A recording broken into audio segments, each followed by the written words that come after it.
Assalamualaikum warahmatullahi wabarakatuh.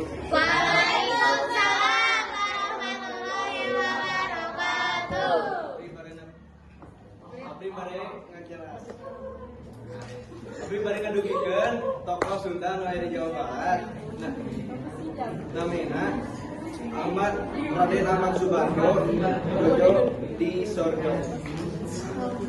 Ahmad Subarjo lahir 23 Maret 1886 di Karawang.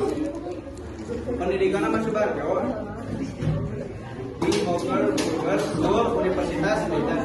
Ahmad Subarjo anak bungsu di 4 bersaudara, nyaeta hasil nikah di Teguh Muhammad Yusuf sareng Wardina. Karir Ahmad Subarjo kapilih ke anggota Badan Penyelidik Usaha Persiapan Kemerdekaan Indonesia atau BPUPKI.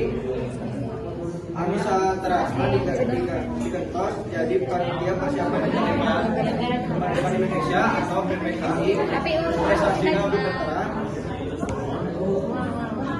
pengaruh Ahmad Subarjo meyakinkan para renoman pikeun ngabebaskeun Soekarno-Hatta dina mangsa kejadian Ringas Beko.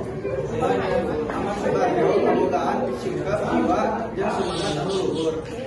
Ahmad Subarjo teu gaduh karya, tapi Ahmad Subarjo ngarang naskah sareng ieu Subarjo sareng naskah.